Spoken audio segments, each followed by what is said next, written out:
Hello बच्चों, आप सबको हिंदी कक्षा में स्वागत है। आज हम इस कक्षा में विराम चिन्ह के बारे में जानेंगे। विराम का अर्थ है रुकना, ठहरना। चिन्ह का अर्थ है निशान। अब हम विराम चिन्ह का परिभाषा पढ़ेंगे।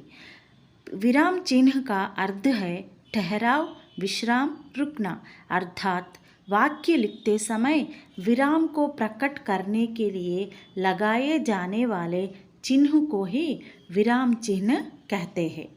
विराम चिन्ह कई प्रकार के होते हैं, मगर आज हम मुख्य रूप से उपयोगी कुछ विराम चिन्हों के बारे में पढ़ेंगे।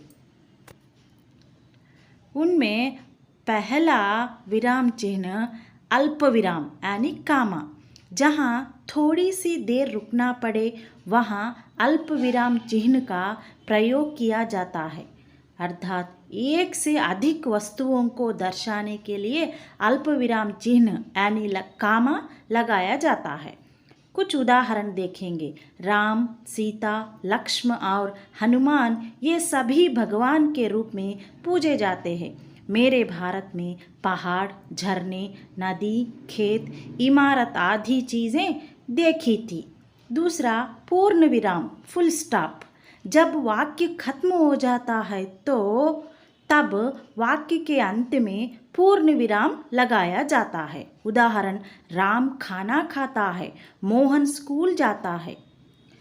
तीसरा अर्धविराम यानी सेमीकोलन। जहाँ अल्प विराम की अपेक्षा कुछ अधिक देर तक रुकना पड़े वहाँ अर्धविराम का प्रयोग करते हैं। उदाहरण, सूर्यास्त हो गया, लालिमा का स्थान कालिमा ने ले लिया, सूर्योदय हो गया। दूसरा प्रश्न चिन्ह क्वेश्चन मार्क।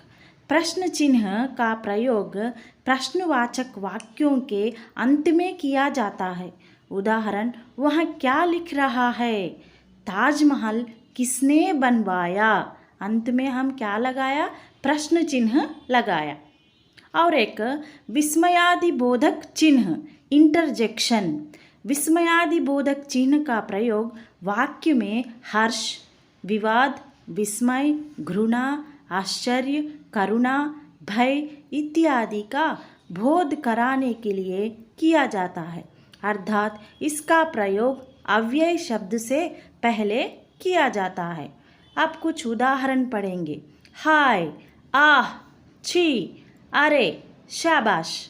हाय, वह मारा गया। आह, कितना सुहावना मौसम है। वाह, कितना सुंदर वृक्ष है।